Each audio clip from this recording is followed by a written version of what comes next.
नमस्कार। मध्य प्रदेश शासन संस्कृति विभाग द्वारा आयोजित कार्यक्रम श्रृंखला गमक में आप सभी का हार्दिक अभिनंदन है, हार्दिक स्वागत है। जैसा आप जानते हैं, कोरोना काल में भी मध्य प्रदेश के संस्कृति विभाग ने कार्यक्रमों का सिलसिला यथावत रखा है। इसी कड़ी में आज साहित्य अकादमी द्वारा प्रस्तुत कार्यक्रम गमक में हम 2 प्रस्तुतियों का लुत्फ उठाएंगे। पहले क्रम में होंगे इंदौर के श्री विनीत शुक्ला और उनके साथी, जो लेकर आए हैं साहित्यिक सांगीतिक प्रस्तुति यादें बचपन की। और दूसरे क्रम में हमारे बीच में होंगी ज्योत्सना सोहनी, जो नृत्य नाटिका के जरिए मध्य प्रदेश के साहित्यिक और सांस्कृतिक वैभव का परिचय देंगी। नृत्य नाटिका मध्य प्रदेश का सांस्कृतिक वैभव। हम प्रस्तुतियों का सिलसिला शुरू करें, इसके पूर्व मैं साहित्य अकादमी के निदेशक डॉक्टर विकास दवे से अनुरोध करूंगा कि वे स्वागत वक्तव्य दें। नमस्कार मित्रों, जैसा कि हम सबको विदित है, गमक श्रृंखला के अंतर्गत प्रति सप्ताह के शुक्रवार को साहित्य अकादमी के माध्यम से हम आपके लिए कुछ रोचक प्रस्तुतिमूलक कार्यक्रम लेकर के प्रस्तुत होते हैं। हम सब ने पिछले सप्ताह में हिंदी साहित्य में पिता पर केंद्रित रचनाओं का सस्वर पाठ सुना था। आज मध्य प्रदेश के बहुत ही प्रख्यात गायक, जिनको हमने भजन गाते सुना है, गज़लें गाते सुना है, जिनकी सांगीतिक प्रस्तुतियाँ वास्तव में मन मोहती है, ऐसे श्री विनीत शुक्ला आज हमारे मध्य उपस्थित रहने वाले हैं। उनको विषय बड़ा रोचक दिया गया है। साहित्य अकादमी चाहती थी कि हम सब मिल करके इस कोरोना काल में घर में बैठ करके यदि मन को थोड़ा आनंद देना चाहते हैं तो उसका क्या उपाय हो सकता है। और इसलिए हमको लगा कि मनुष्य को सबसे ज़्यादा आनंद यदि कुछ देता है तो वो देता है बचपन की यादें। जी हाँ, हमने विनीत जी को यही विषय दिया है, बचपन की यादें। हम सब जानते हैं कि जब हम जगजीत सिंह जी की प्रख्यात गज़ल सुनते हैं, वो कागज़ की कश्ती वो बारिश का पानी, तो अनायास हमारा मन बचपन की यादों में खो सा जाता है। और केवल यही गज़ल क्यों, हमको याद आता होगा कि हिंदी साहित्य में बड़े बड़े रचनाकारों ने अपने बचपन की स्मृतियों को अपनी लेखनी के माध्यम से उकेरने के बहुत सुंदर सुंदर प्रयास किए हैं। और इन्हीं गीतों को, इन्हीं कविताओं को सस्वर उन रचनाओं का पाठ करने के लिए आज हमारे बीच उपस्थित हैं विनीत शुक्ला जी।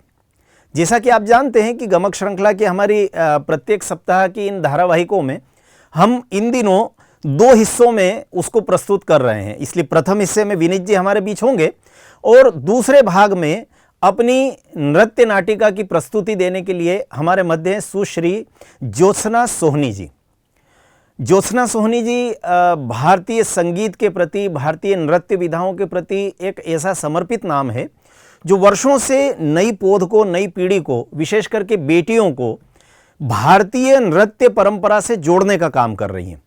वे प्रशिक्षण भी देते हैं, वे प्रस्तुतियां भी देती हैं और साथ ही इन्हीं बच्चों को प्रशिक्षित करके उनकी प्रस्तुतियों का भी आयोजन करती है। हमने उनसे आग्रह किया है कि मध्य प्रदेश का जो सांस्कृतिक सौष्ठव है, हम चारों ओर जब दृष्टि दौड़ाते हैं तो कहीं हमें नर्मदा दिखाई देती है, कहीं खजुराहो दिखाई देते हैं, कहीं मांडू के महल दिखाई देते हैं, कहीं ओरछा का राम राजा का मंदिर दिखाई देता है। और इन सब के मध्य इस संपूर्ण मध्य प्रदेश के सांस्कृतिक सौष्ठव को नृत्य नाटिका के माध्यम से प्रस्तुत करना निश्चित ही ये हम सबके लिए एक अनूठा और आनंददायक अनुभव होगा। आइए आनंद लेते हैं ज्योत्सना जी की इस प्रस्तुति का आज के इस धारावाहिक में। धन्यवाद। नमस्कार साहित्य प्रेमियों, संगीत प्रेमियों और संस्कृति प्रेमियों। आज इस बहुत ही महनीय मंच पर गमक जैसे महनीय प्रकल्प के अंतर्गत आज मैं विनीत शुक्ला अपने साथियों के साथ उपस्थित हूँ। सबसे पहले तो मैं आभार प्रदर्शित करता हूँ साहित्य अकेडमी मध्य प्रदेश शासन, मध्य प्रदेश संस्कृति परिषद, श्रद्धेय विकास जी दवे भाई साहब का, जिन्होंने आदेशित किया है आज प्रस्तुतियों के लिए।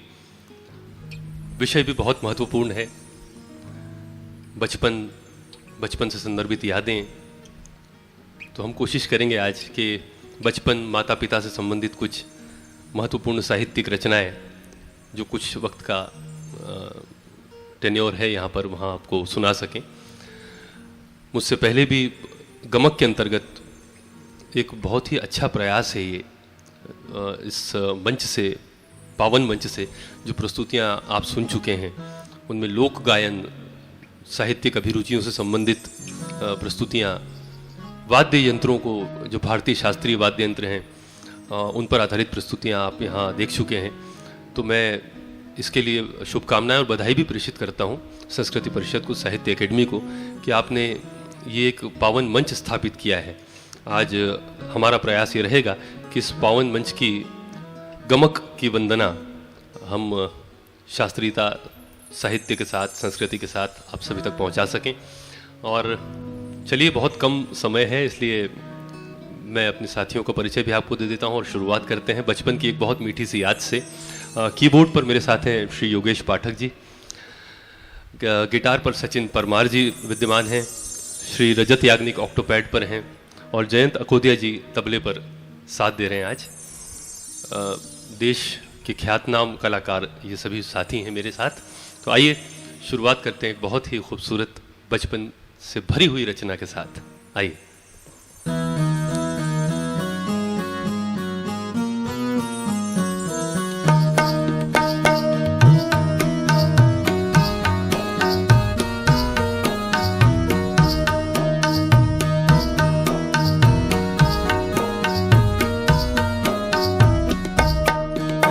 ये दौलत भी ले लो, ये शोहरत भी ले लो, ये दौलत भी ले लो, ये शोहरत भी ले लो, भले छीन लो मुझसे मेरी जवानी, मगर मुझको लौटा दो बचपन का सावन, मगर मुझको लौटा दो बचपन का सावन, वो कागज की कश्ती, वो बारिश का पानी, वो कागज की कश्ती, वो बारिश का पानी।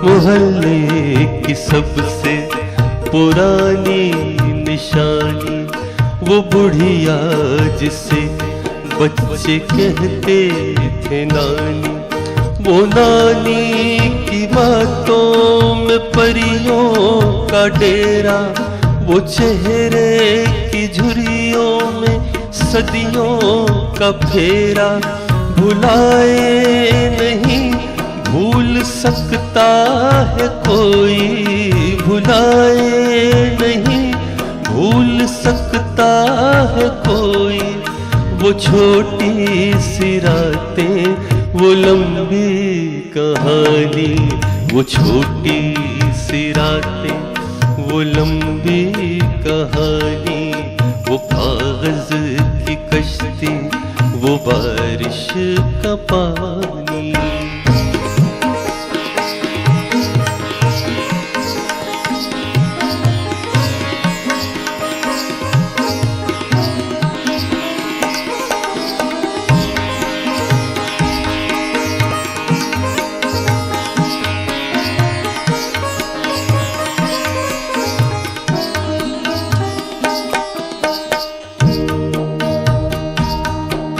कड़ी धूप में अपने घर से निकलना, वो चिड़िया, वो बुलबुल, वो तितली पकड़ना, वो गुड़िया की शादी पे लड़ना झगड़ना, वो झूलों से गिरना, वो गिर के संभलना, वो पीतल के छल्लों के प्यारे से तोहफे, वो पीतल के छल्लों के प्यारे से तोहफे, वो टूटी हुई चूड़ियों की निशानी, वो कागज की कश्ती, वो बारिश का पानी, वो कागज की कश्ती, कश्ती वो बारिश का पानी।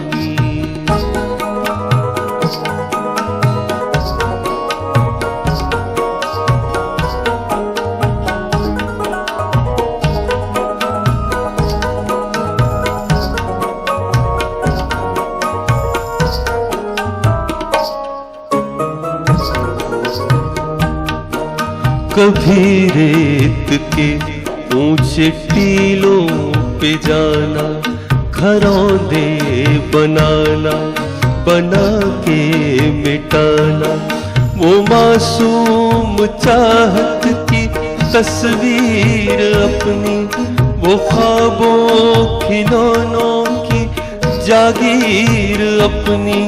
न दुनिया का गम था न रिश्तों के बंधन, न दुनिया का गम था न रिश्तों के बंधन। बड़ी खूबसूरत थी वो जिंदगानी, बड़ी खूबसूरत थी वो जिंदगानी। वो कागज की कश्ती वो बारिश का पानी।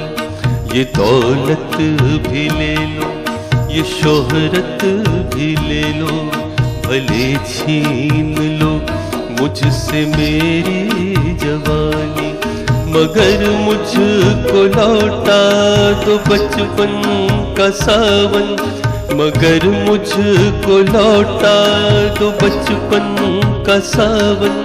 वो कागज की कश्ती वो बारिश का पानी, वो कागज की कश्ती वो बारिश का पानी, वो कागज की कश्ती वो बारिश का पानी, वो कागज की कश्ती वो बारिश का पानी।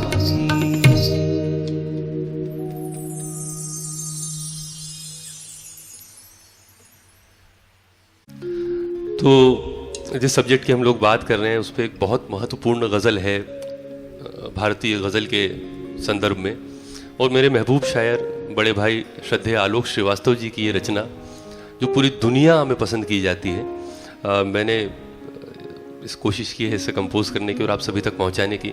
सब्जेक्ट वही है, बचपन से जुड़ी सबसे पहली और महत्वपूर्ण चीज़ होती है माँ। तो माँ को समर्पित ये नगमा आप सभी के समक्ष आलोक श्रीवास्तव जी की गज़ल।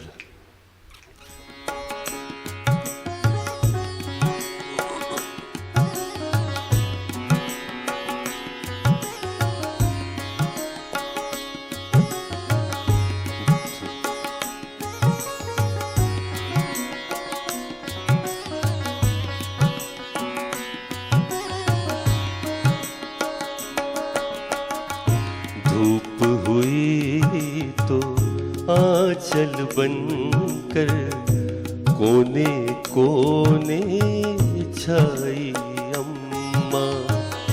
धूप हुई तो आंचल बनकर कोने कोने छाई अम्मा।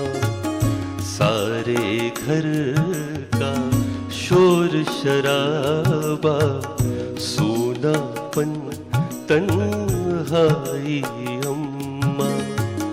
धूप हुई तो आंचल बनकर कोने कोने छाई अम्मा।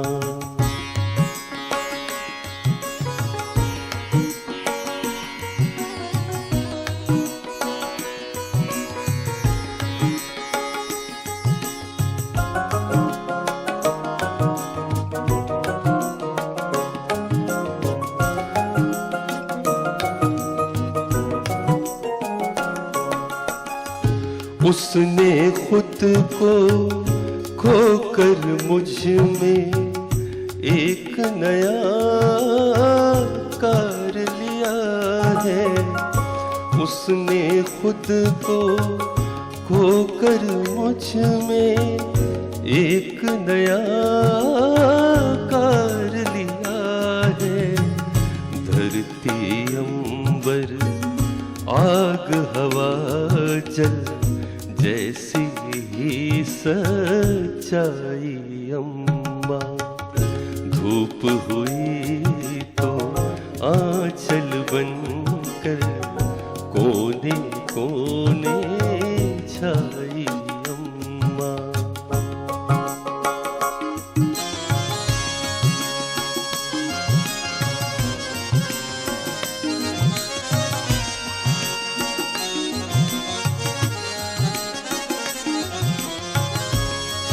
खूबसूरत शेर इस गजल का।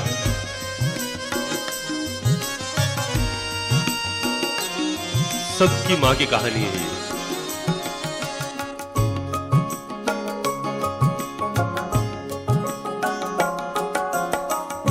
घर में झीले रिश्ते मैंने लाखों बार उधड़ते देखे। घर में झीले रिश्ते मैंने लाखों बार उधड़ते देखे।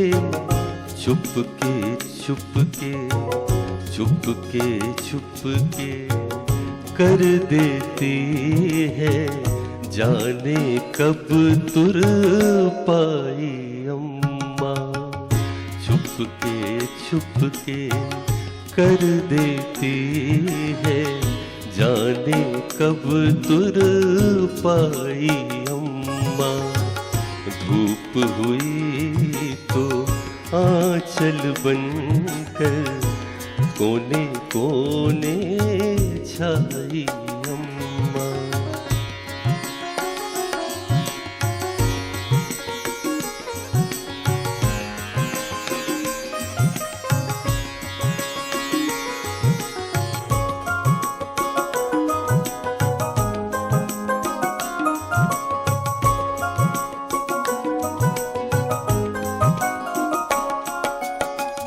सारे रिश्ते जेठ दोपहरी, गर्म हवा तिश अंगारे।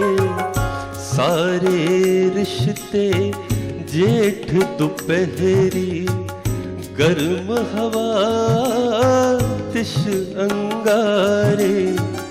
झरना दरिया झील समंदर, झरना दरिया झील समंदर, भीनी सी पुरवाई अम्मा।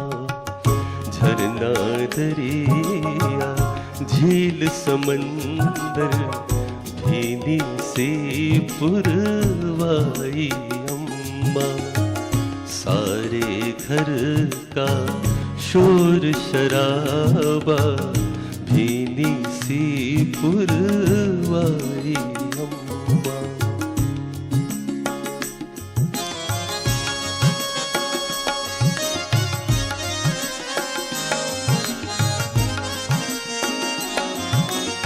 ये वो शेर है जिसके कारण आलोक जी पूरी दुनिया में सुने जाते हैं।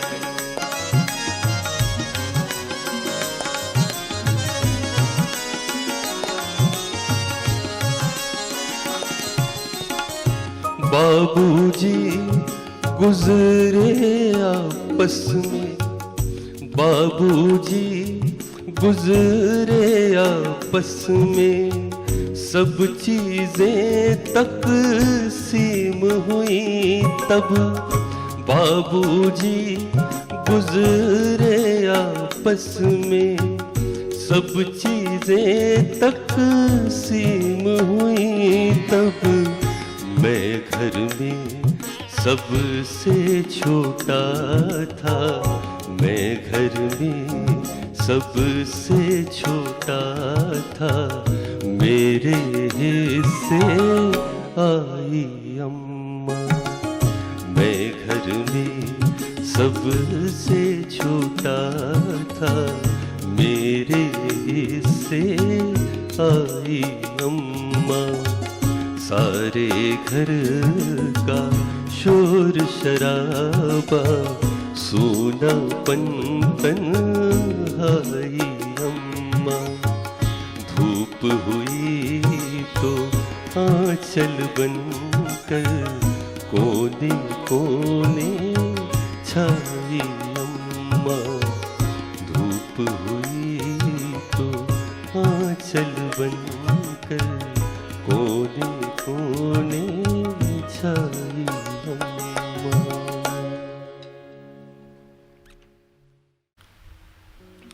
साथियों, अभी आपने सुना आलोक श्रीवास्तव जी की एक गज़ल को जो अम्मा माँ पर केंद्रित थी। आलोक श्रीवास्तव जी का ही एक और कलाम है जो पिता को समर्पित है।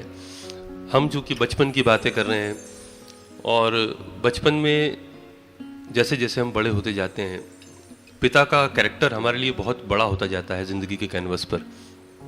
और पिता की शख्सियत पर जो बहुत महत्वपूर्ण बातें भारतीय साहित्य में लिखी गई हैं, उनमें आदरणीय आलोक श्रीवास्तव जी की ये गज़ल बाबूजी को जो समर्पित है, ये भी मैं आपको ज़रूर सुनाना चाहूँगा, क्योंकि आज का सब्जेक्ट ही ऐसा है, बचपन और माता पिता बहुत महत्वपूर्ण हस्ताक्षर हैं। जो युवा साथी इसे सुन रहे हैं, मैं उनसे अनुरोध करता हूँ कि अपने बचपन की यादों को सहेजे हुए, समेटे हुए अपने माता पिता के चरणों में हमेशा वंदना करें, क्योंकि जब वो याद आते हैं तब एक बहुत बड़ी चीज़ होती है ज़िंदगी में। तो आइए बाबूजी को समर्पित आलोक श्रीवास्तव जी की रचना आप सभी तक पहुंचाते हैं।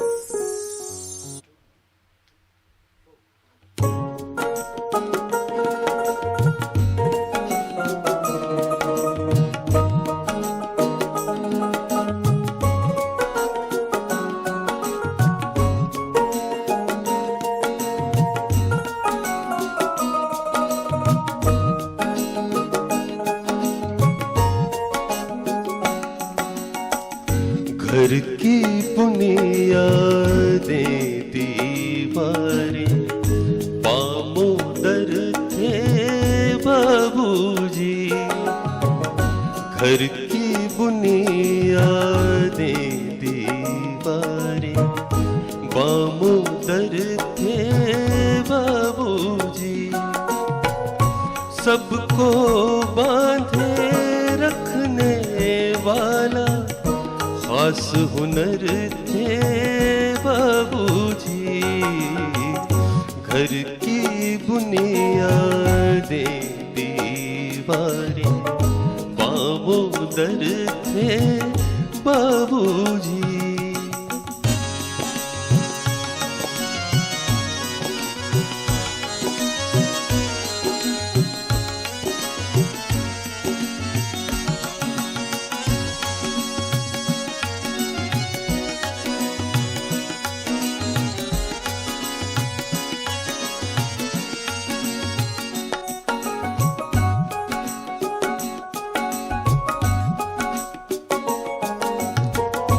तीन मोहल्लों में उन जैसी कद काठी का कोई न था।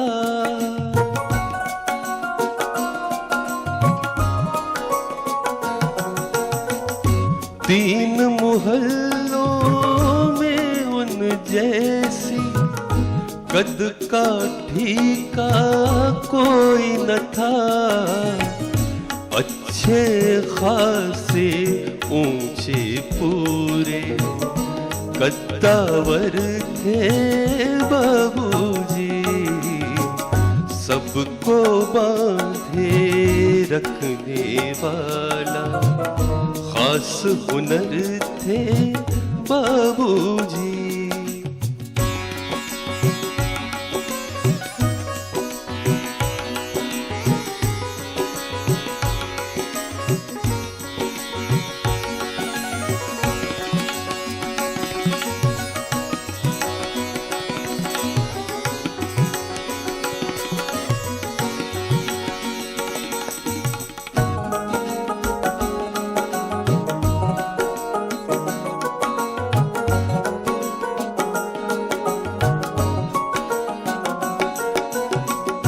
अब तो उस सोने माथे पर कोरेपन की चादर है।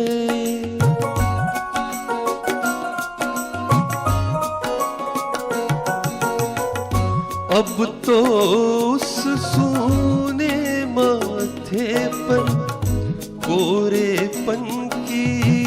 चादर है, अम्मा जी की सारी सज धज सब जेवर थे बाबूजी। अम्मा जी की सारी सज धज सब जेवर थे बाबूजी।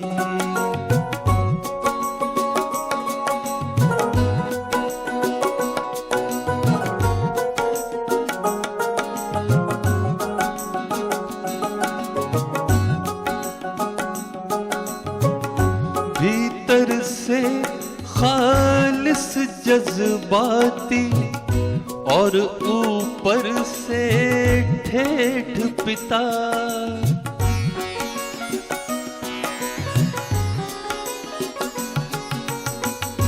भीतर से खालिस जज्बाती और ऊपर से ठेठ पिता।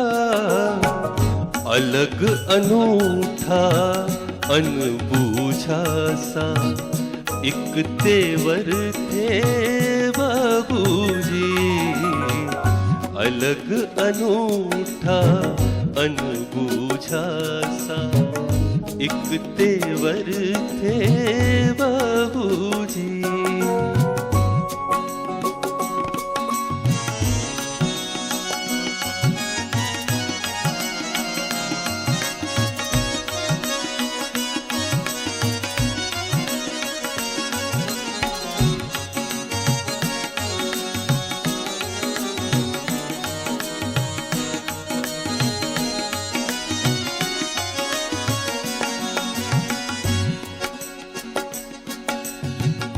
कभी बड़ा सा हाथ खर्च थे, कभी हथेली की सूजन।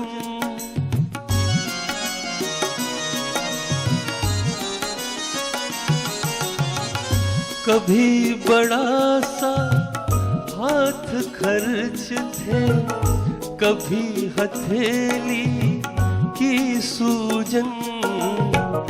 मेरे मन का आधा साहस, मेरे मन का आधा साहस, आधा डर थे बाबूजी। सबको बांधे रखने वाला खास हुनर थे बाबूजी। घर की बुनियादें दीवारें बामोदर थे बाबूजी। बामोदर थे बाबूजी। बामोदर थे बाबूजी। बहुत शुक्रिया दोस्तों। साथियों, चूंकि हम बचपन की बातें कर रहे हैं, बचपन एक बहुत महत्वपूर्ण हिस्सा होता है, ख़ासतौर से उन बच्चियों के लिए जो पूरा जीवन अपने घर में बिताती हैं। उसके बाद उनके विवाह का योग आता है। तो आदरणीय रमेश शर्मा दादा का ये बहुत महनीय गीत है। चित्तौड़ से आते हैं रमेश शर्मा दादा, और ये गीत बहुत प्रसिद्ध है। एक बालिका की व्यथा है जिसका विवाह तय हुआ है, और घर के परिवार के सदस्यों का, विभिन्न सदस्यों का, उससे जो लाड़ है वो बढ़ गया है थोड़ा सा, और इस लाड़ से वो व्यथित है कि उसके प्रति व्यवहार क्यों बदल गया है, अचानक से इतना स्नेह क्यों पैदा हो गया है। तो ये एक अलग किस्म की व्यथा है एक बच्ची की जो विवाह करके कुछ दिन बाद अपने घर से जाने वाली है। तो आइए आपको सुनाते हैं बहुत महत्वपूर्ण गीत। आज पहली बार इसे संगीतबद्ध करने का प्रयास किया है। धुन दादा रमेश शर्मा जी की ही है। मैंने और साथियों ने इसे संगीतबद्ध करने का प्रयास किया है। भाई योगेश पाठक के संगीत संयोजन में, सचिन परमार जी गिटार पर हैं, रजत याग्निक जी रिदम सेक्शन पर हैं, जयंत अकोदिया जी हमारे साथ हैं। आइए इस गीत को आपको सुनाते हैं। आइए योगेश जी।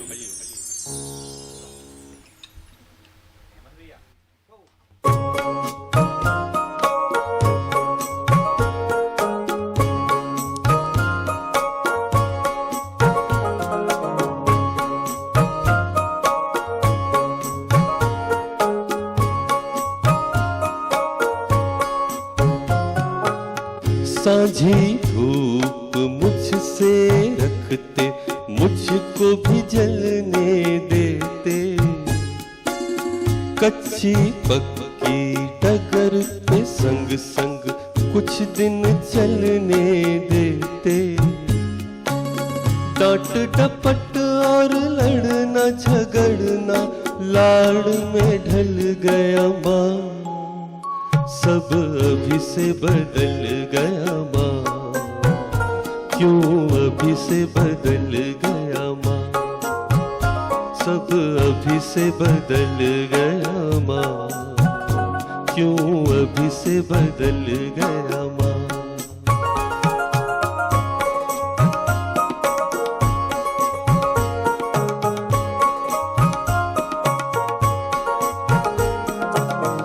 वो ही देहरी द्वार खिड़कियां, तू बदली ना बदली मैं। दिन भर उथल पुथल घर करती, तेरी बिटिया पगली में। लाड़ चाहती थी मैं कल तक, आज लाड़ को सहती हूँ। अपने आंगन के अपनों में मेहमानों सी रहती हूँ। आते आते कल आएगा, आज फिसल गया माँ। सब अभी से बदल गया माँ, सब अभी से बदल गया माँ। क्यों अभी से बदल गया माँ, सब अभी से बदल गया माँ।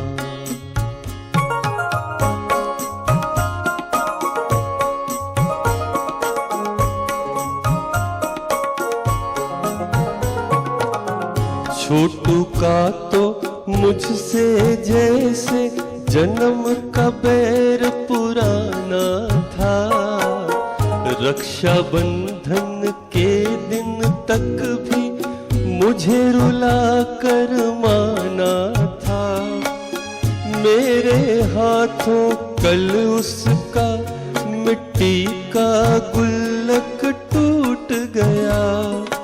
मैं डरते बोली कि जाने कैसे हाथ से छूट गया। खूब झगड़ना था उसको, चुपचाप निकल गया माँ। सब अभी से बदल गया माँ, सब अभी से बदल गया माँ। सब अभी से बदल गया माँ। क्यों अभी से बदल गया माँ।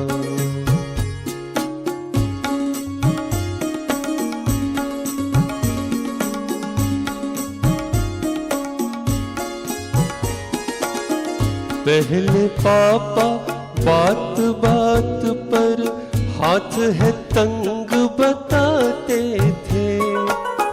मेरी मांगी चीजें कितने कितने दिन नहीं लाते थे। अनचाहे बिन मांगी चीजें अब तो घर में आती हैं। लेकिन भैया की फरमाइश पापा से छुप जाती है। भैया को साइकिल दिलवाना फिर से टल गया माँ। सब अभी से बदल गया माँ, सब अभी से बदल गया माँ। क्यों अभी से बदल गया माँ, सब अभी से बदल गया माँ। सब अभी से बदल गया माँ। क्यों अभी से बदल गया माँ। क्यों अभी से बदल गया माँ। क्यों अभी से बदल गया माँ।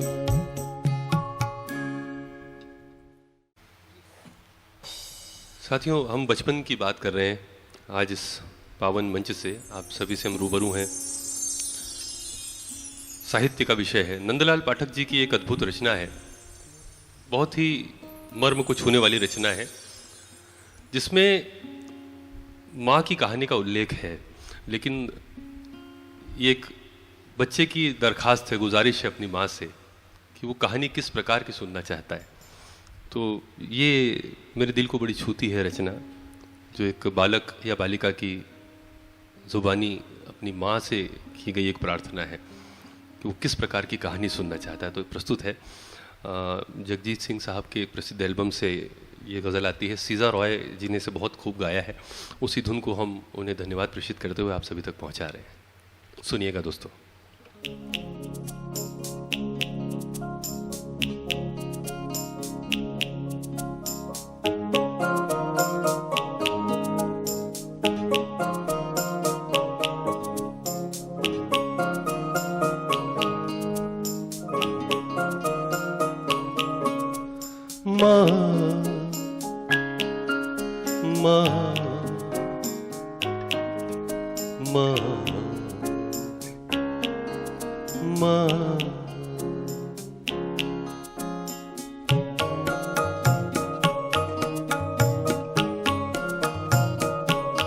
माँ सुनाओ मुझे वो कहानी जिसमें राजा न हो रानी।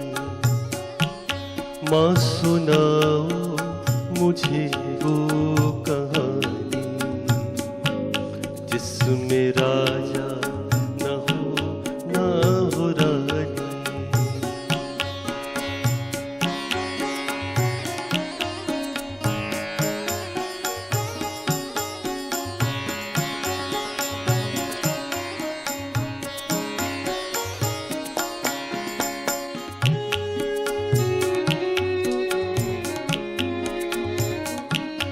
जो हमारी तुम्हारी कथा हो, जो सभी के हृदय की व्यथा हो, जो हमारी तुम्हारी कथा हो, जो सभी के हृदय की व्यथा हो। गंध जिसमें भरी हो धरा की, बात जिसमें न हो अप्सरा की। हो न परियां जहां आसमानी, माँ सुनाओ मुझे वो कहानी जिसमें राजा न हो रानी। माँ सुनाओ मुझे वो कहानी जिसमें राजा न हो रानी।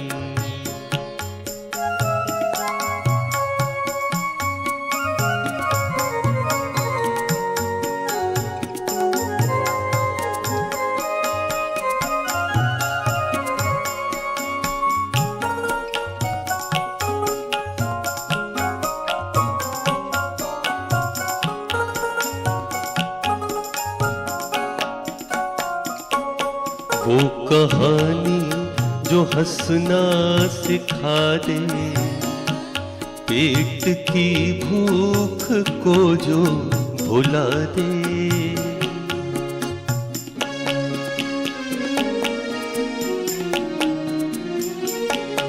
वो कहानी जो हंसना सिखा दे, पेट की भूख को जो भुला दे। जिसमें सच की भरी चांदनी हो, जिसमें उम्मीद की रोशनी हो, जिसमें ना हो कहानी पुरानी। माँ सुनाओ मुझे वो कहानी जिसमें राजा न हो रानी। माँ सुनाओ मुझे वो कहानी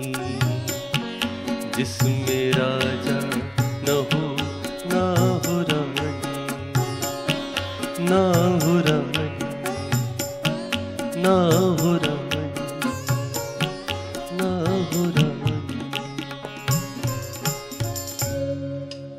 बहुत धन्यवाद दोस्तों। अभी हम आनंद ले रहे थे साहित्यिक सांस्कृतिक प्रस्तुति का, जिसे लेकर आए थे विनीत शुक्ला और उनके साथी यादें बचपन की। अब हम नृत्य नाटिका के जरिए जानेंगे मध्य प्रदेश का सांस्कृतिक वैभव, जिसे लेकर आई हैं ज्योत्सना सोहनी और उनके साथी कलाकार। नमस्कार।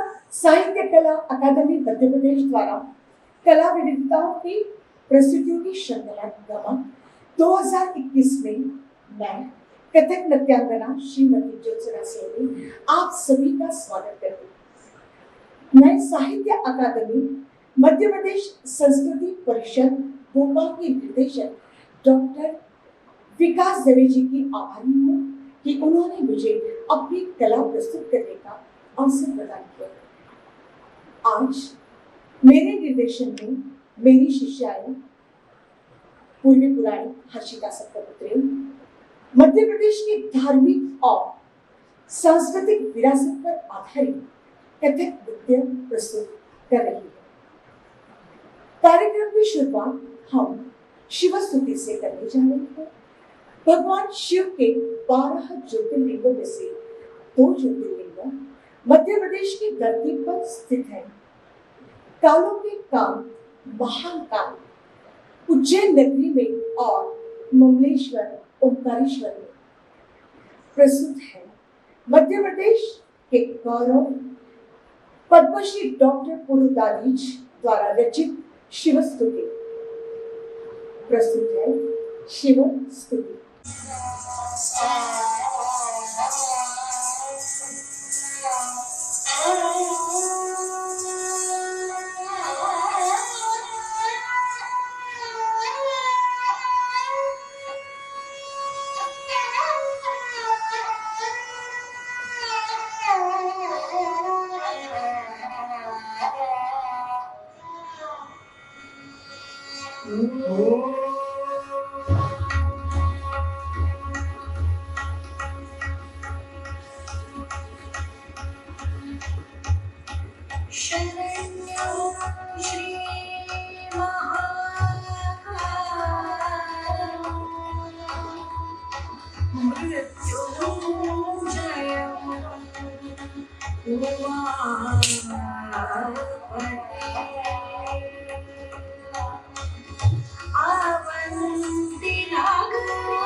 वन्दे देवं महेश्वरम्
स्तुति के पश्चात अब पुण्यश्लोक मां अहिल्या ने उनके विवाह के पश्चात मालवा की पावन नगरी इंदौर में प्रथम प्रवेश किया था। तब मालवा की प्रजा द्वारा उनके स्वागत का एक छोटा सा प्रसंग अब हम कथक नृत्य के माध्यम से प्रस्तुत करने जा रहे हैं। इस रचना को स्वर एवं संगीतबद्ध किया है दीपा शानी जी ने। प्रस्तुत है मां अहिल्या के विवाह के पश्चात इंदौर नगर की पावन भूमि पर छोटे से 8 साल की अहिल्या मां विवाह के पश्चात जब इंदौर में पहली बार आई थी, उनके स्वागत की जो तैयारियां की गई थी वो हम कथक नृत्य के माध्यम से प्रस्तुत करने जा रहे हैं। मानपुर जी शिंदे के घर से 8 वर्ष की उम्र में विवाहित होकर इंदौर नगर में प्रवेश किया था। सूबेदार की बहू बनकर मालवा की इस पवित्र धरा को स्पर्श किया था। सन 1735 का वह दृश्य याद आता है जब मैं विवाहित होकर नगर इंदौर में प्रवेश कर रही थी।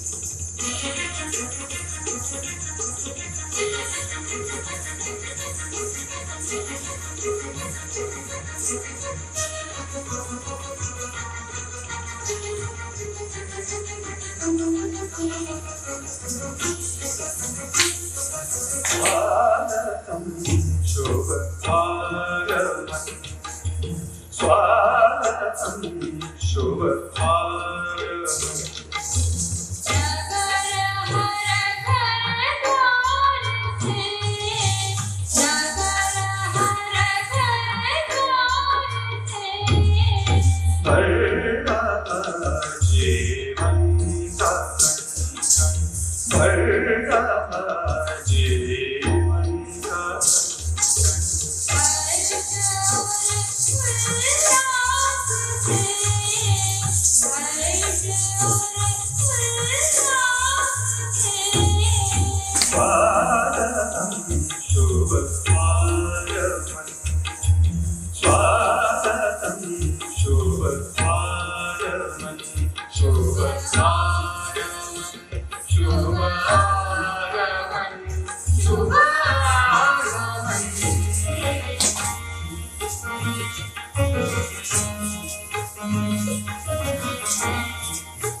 स्वागतम् शुभकार्यमणि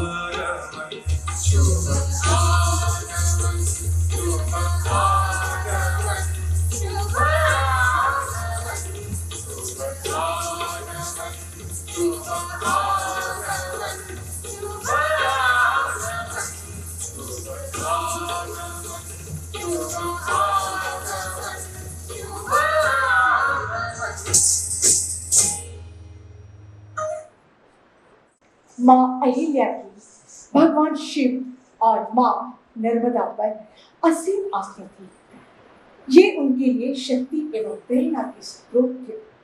इसीलिए माँ अहिल्या ने होलकर की राजधानी इंदौर से नर्मदा नदी के किनारे स्थित महेश्वर में स्थानांतरित कर दिया। उन्होंने नर्मदा नदी पर अनेक सुंदर घाट बनाए एवं वे नियमित रूप से माँ नर्मदा की पूजा किया करते थे। नर्मदा नदी को मध्य प्रदेश की जीवन रेखा भी कहते हैं। प्रसिद्ध है मां नर्मदा की आराधना करते हुए नर्मदा अष्टक, जिसमें मेरी शिष्याएं भाग ले रही है। हर्षिता सप्तपुत्रे, पूर्वी पुराणी, पर्णिका पोरस, प्राजक्ता दाता, वंशिका परिहार, सौम्या महाजन, समृद्धि तारे, यशस्वी शर्मा एवं अन्वी कोसी।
तो दर्शकों, आज की प्रस्तुति यहीं विराम लेती है। कल आपसे फिर मुलाकात होगी। तब तक के लिए इजाजत दीजिए। नमस्कार।